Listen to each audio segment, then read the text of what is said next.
warahmatullahi wabarakatuh. Saya Humaydi Hamid, dosen di Prodi Ekonomi Syariah, Fakultas Agama Islam Universitas Muhammadiyah Yogyakarta.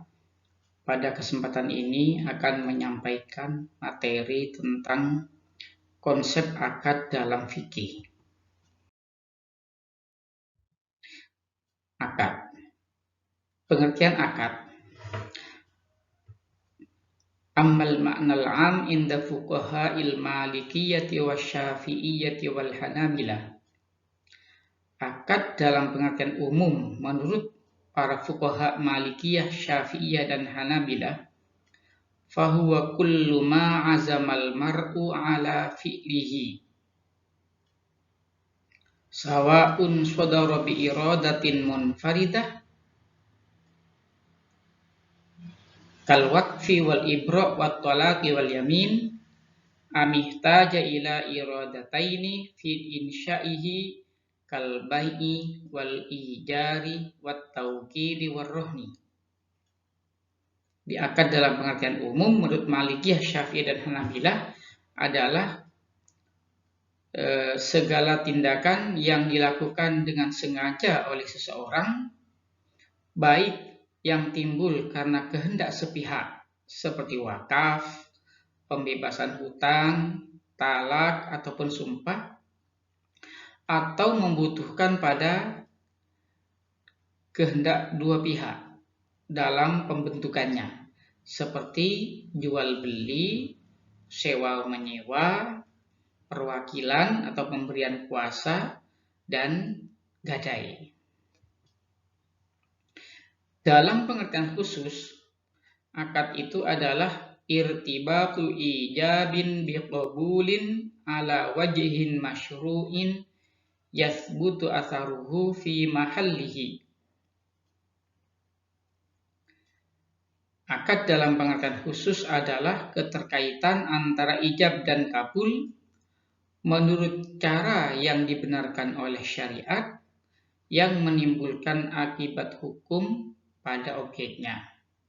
Jadi akad itu keterkaitan antara ijab dan qabul yang itu dibenarkan oleh syariat. Yang keterkaitan itu dapat menimbulkan akibat hukum pada objeknya.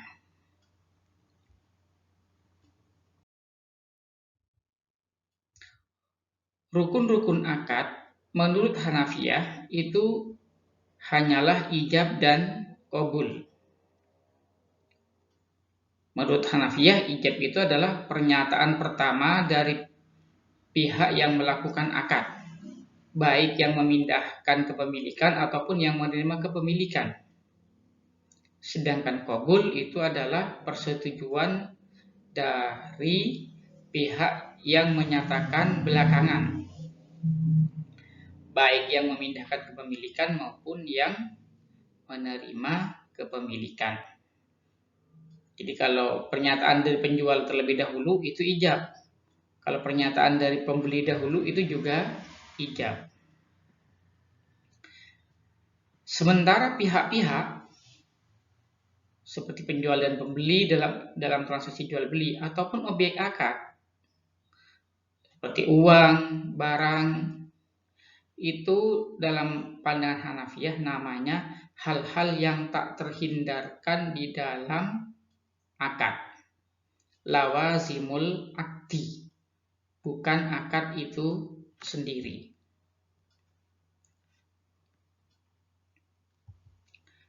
Menurut jumhur ulama selain Hanafiyah, rukun akad itu ada 3, yaitu akidain pihak-pihak. Yang kedua, maqud alaih objek akad. Yang ketiga, syiwat akad atau ijab dan qabul. Sedangkan yang keempat, ulama fikih kontemporer menambah 1 rukun akad, yaitu maudhu'ul akdi.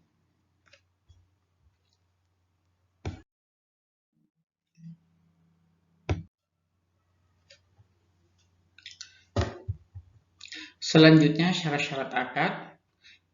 Pertama, syarat-syarat akidain menurut jumhur ulama. Pertama, kita memiliki kecakapan melakukan tindakan hukum. Kecakapan sempurna ini dimiliki oleh orang yang sudah akil, balik, dan rasyid, cerdas dalam mengelola harta benda. Kemudian memiliki wilayah, kewenangan hukum. Dan yang ketiga, bebas memilih, tidak dipaksa.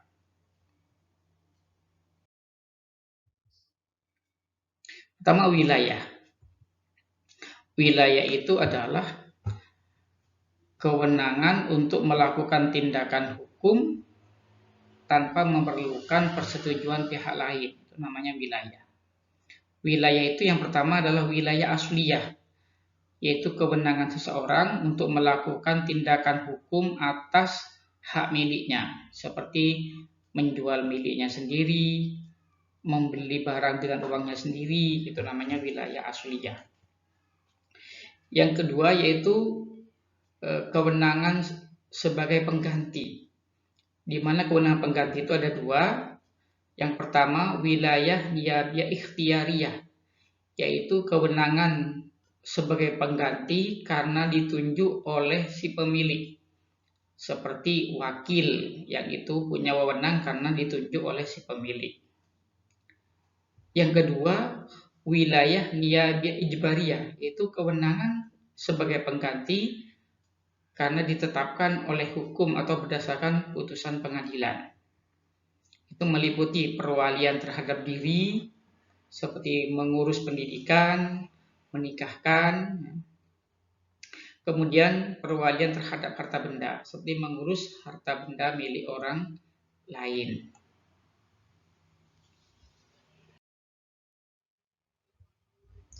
Syarat-syarat objek akad menurut jumhur ulama itu, yang pertama, objek akad itu sudah ada pada waktu akad. Demikian menurut Hanafiyah, Syafi'iyah, kecuali dalam akad salam, akad ijarah, musaqat, dan istisna. Menurut Malikiyah, objek akad harus ada pada waktu akad itu hanya berlaku dalam akad pertukaran, seperti jual beli dan sewa menyewa. Sedangkan menurut Hanabilah, syarat itu tidak diperlukan. Menurut Hanabilah, yaitu yang tidak boleh dalam akad itu adalah transaksi yang ghurur, yang mungkin ada dan mungkin tidak ada. Yang kedua, objek akad itu dibolehkan syariat. Menyewa orang untuk membunuh itu tidak boleh, karena perbuatan membunuh itu sendiri terlarang. Kemudian objek akad itu dapat diserahkan pada saat akad atau pada waktu yang disepakati di dalam akad. Jadi objek akad yang tidak dapat diserahkan, misalnya ada hewan yang sudah terbang lepas, itu kan sudah nggak bisa diserahkan, itu nggak boleh diperjualbelikan walaupun itu miliknya, karena tidak bisa diserahkan.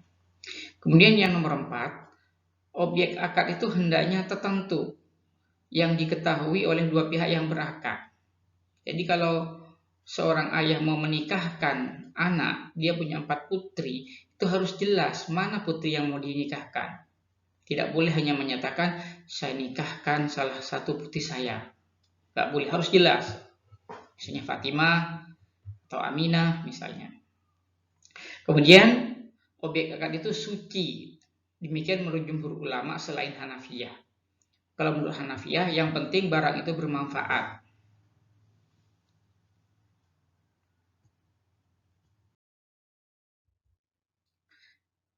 Syarat-syarat siwat akad menurut jumhur ulama.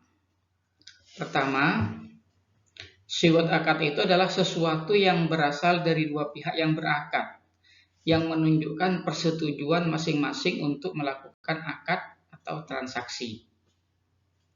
Sesuatu itu dapat berupa perkataan, perbuatan, isyarat, atau tulisan. sigot akad ini disebut pula dengan pernyataan kehendak.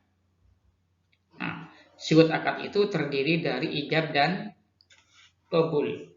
Nah, kalau menurut jumhur ulama, ijab itu adalah pernyataan dari pihak yang memindahkan kepemilikan, sekalipun datangnya belakangan.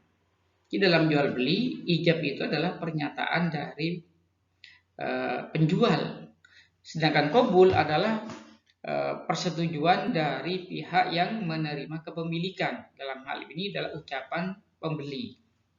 Kalau ijab itu ucapan penjual, kalau qabul itu ucapan pembeli. Tidak peduli mana yang mengucapkan terlebih dahulu. Nah, itu beda dengan Hanafi.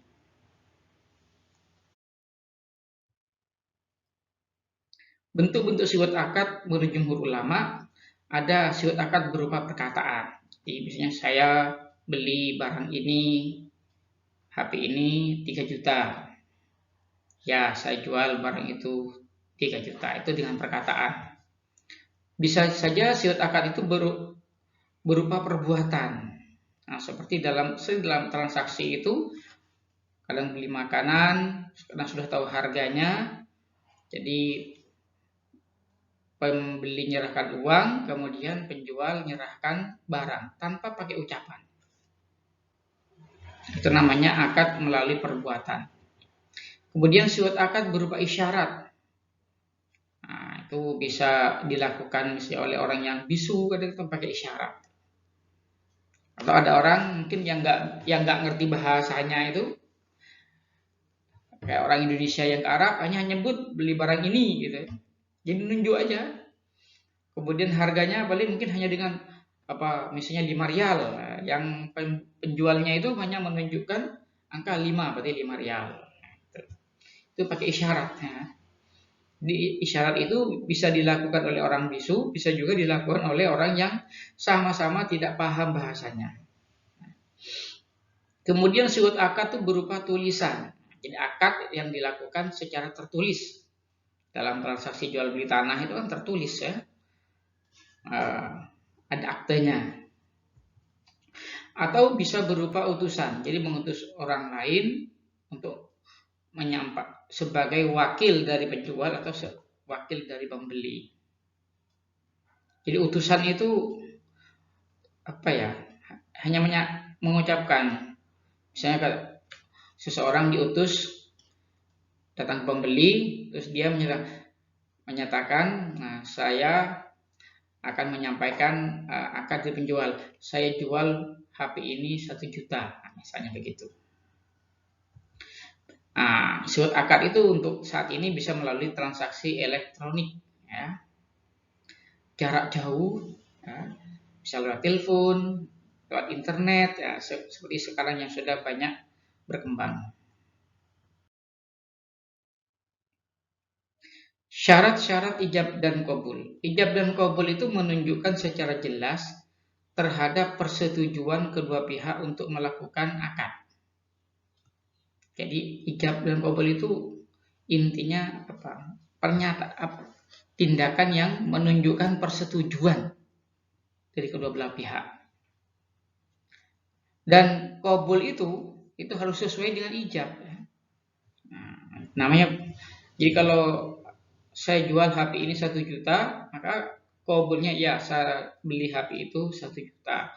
Nggak boleh ya saya beli HP itu 0,5 juta. Itu namanya tidak sesuai. Kemudian, qabul itu bersambung dengan ijab. Nah, dinamakan bersambung dengan ijab, misalnya ijab dan qabul itu dilakukan dalam satu majelis. Misalnya masih dalam satu tempat, sebelum berpisah itu namanya masih bersambung. Kalau tempatnya berjauhan, selama masih dalam satu waktu, itu namanya juga masih satu majelis. Satu di Amerika, satu di Indonesia. Tapi masih dalam satu waktu, itu juga namanya masih dinyatakan dalam satu majelis. Kemudian pihak pertama tidak menarik pernyataan sebelum pihak kedua menerima. Jadi pihak pertama tidak menerima pernyataan ijabnya sebelum pihak kedua menerimanya. Kalau sebelum pihak kedua menerimanya, pihak pertama menariknya, maka batal akad ijab kabulnya itu.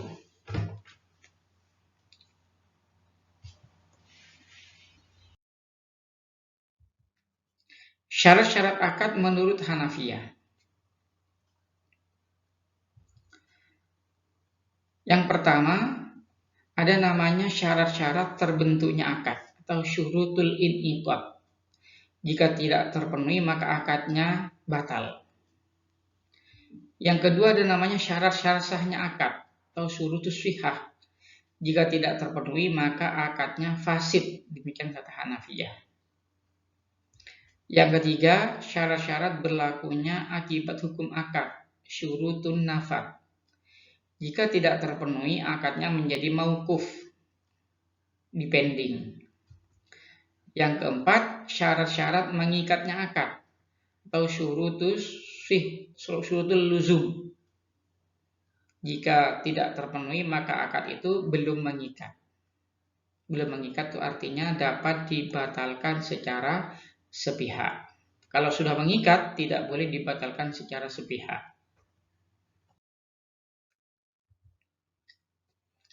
Nah, syarat-syarat terbentuknya akad untuk pihak-pihak yang berakad, ya dia itu harus akil mumayyiz, ya. Akil minimal mumayyiz. Mumayyiz itu ya minimal usia 7 tahun. Bisa membedakan. Berbilang, artinya akad itu dilakukan oleh dua pihak. Jadi ijab qabul itu pada prinsipnya tidak boleh dilakukan oleh satu pihak. Ijab satu pihak, qabul pihak lain. Kemudian untuk syiwat akad, ijab dan qabul itu menunjukkan secara jelas terhadap persetujuan kedua pihak untuk melakukan akad. Kemudian adanya persesuaian antara ijab dan kabul. Ketiga, ijab dan kabul itu bersambung, sebagaimana sudah saya jelaskan menurut jumhur ulama. Syarat-syarat terbentuknya akad berikutnya itu objek akad secara umum sudah ada pada waktu akad. Yang kedua, objek akad itu dibolehkan secara syariah. Kalau jual beli barang itu boleh dimanfaatkan. Makanya jual beli khamr itu tidak dibolehkan.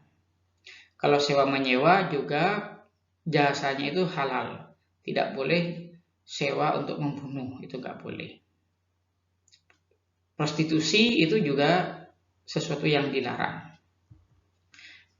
Dapat diserahkan pada saat akad atau pada waktu yang disepakati dalam akad.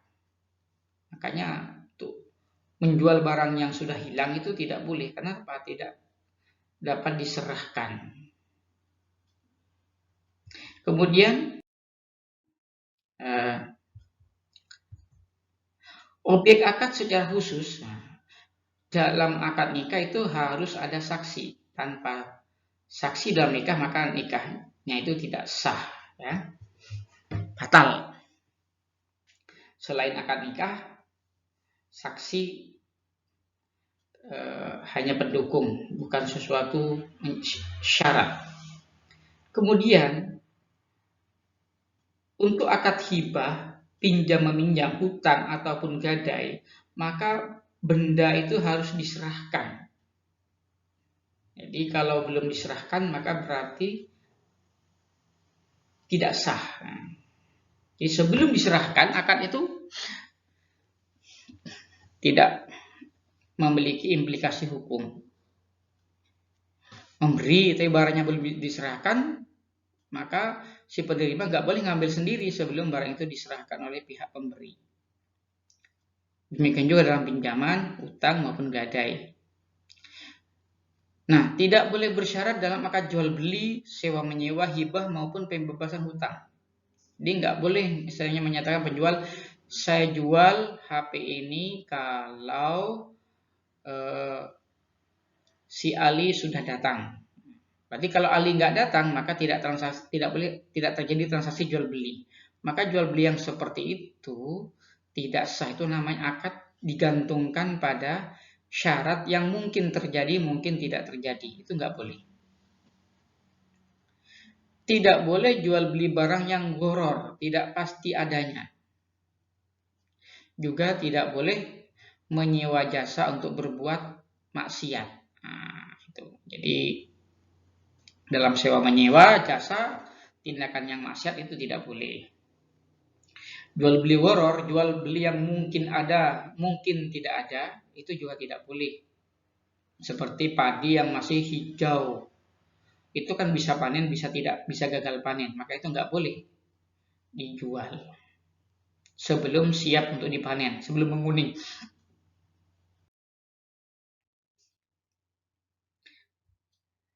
Kemudian syarat terbentuknya akad untuk tujuan akad, itu tidak boleh bertentangan dengan syariat. Nah, contoh yang bertentangan dengan syariat itu yaitu bai'ul inah ataupun bai'ul ajal. Jual beli kembali asal. Maksudnya yaitu menjual benda secara angsuran dengan harga tertentu, kemudian benda itu dibeli kembali dengan harga yang lebih kecil secara cash. Nah, itu tujuannya itu adalah untuk menghindari bentuk formal riba. Makanya dalam pandangan Hanafiyah, jual beli inah itu atau jual beli ajal itu tidak sah.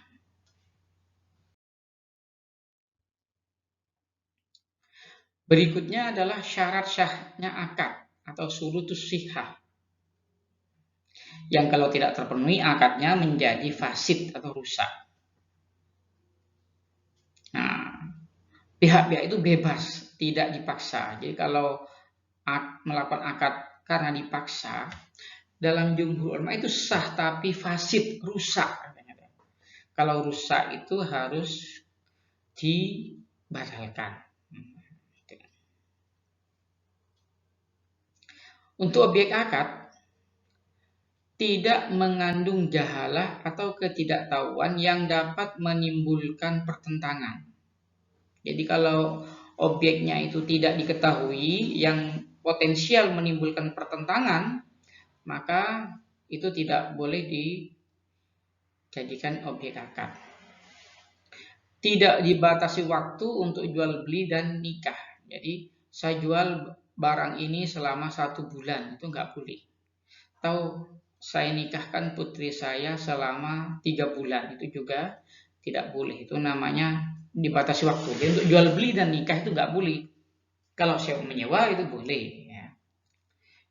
Tidak mengandung gharar sifat. Jadi ketidakpastian sifat. Misalnya seorang menyatakan saya jual sapi perah ini yang dalam seharinya bisa menghasilkan 1 liter susu misalnya. Itu nggak boleh. Kenapa? Karena bisa saja sampai 1 liter bisa kurang, bisa lebih gitu. Sifat itu tidak pasti ya. Kemudian tidak boleh menimbulkan doror atau bahaya. Contohnya tidak boleh menjual misalnya lengan baju. Jadi baju lengannya dijual, yang lain tidak dijual. Itu kan membahayakan pada yang lain. Nah, itu kan merusak yang lain. Namanya sesuatu yang membahayakan itu tidak dibolehkan. Termasuk melakukan transaksi yang membahayakan. Nah, narkoba yang tidak terkontrol itu, jadi jual beli narkoba yang tidak terkontrol ya, itu secara bebas itu terlarang, kecuali kalau dikontrol oleh pemerintah misalnya untuk kepentingan tertentu. Kemudian juga tidak mengandung syarat yang rusak. Contoh syarat yang rusak kalau dalam mazhab Hanafi itu syarat yang hanya menguntungkan satu pihak. Jadi syarat yang hanya menguntungkan satu pihak, tidak menguntungkan pihak lain, itu tidak dibolehkan. Misalnya penjual, mau saya jual rumah ini seharga 5 juta dengan syarat saya menggunakannya selama 1 bulan. Itu dalam Hanafi nggak boleh. Karena itu menguntungkan penjual saja. Tapi kalau dalam Hambali boleh. Ya, kalau Hanafi nggak boleh itu.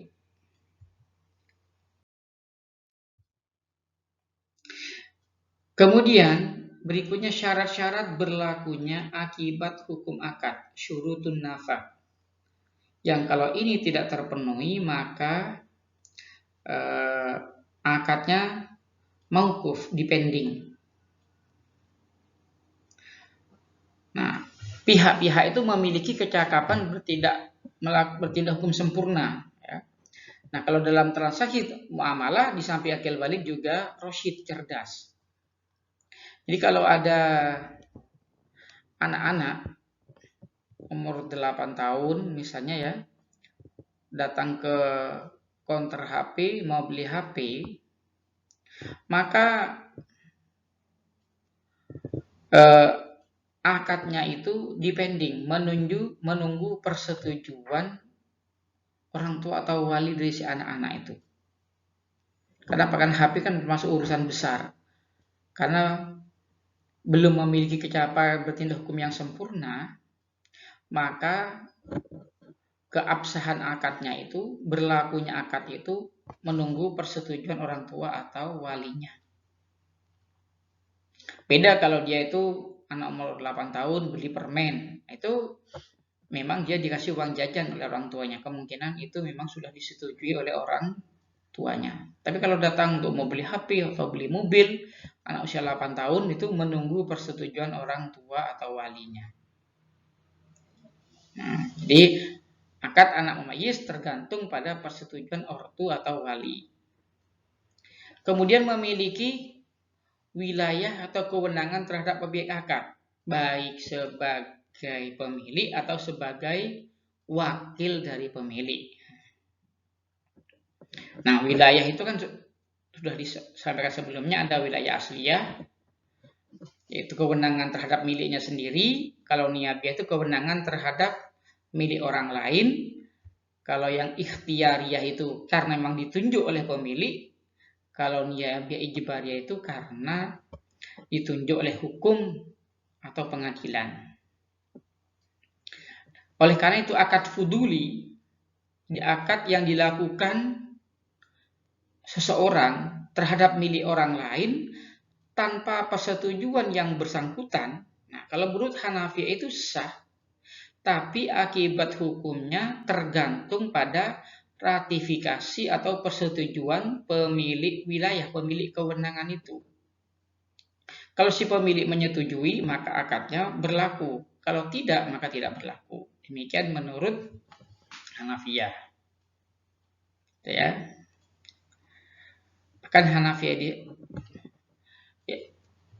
kalau akad tanpa persetujuan pemilik itu sah, tapi akibat hukumnya menunggu persetujuan si pemilik. Tapi kalau menurut Syafi'iyah, Hanabilah, akad yang seperti itu tidak sah.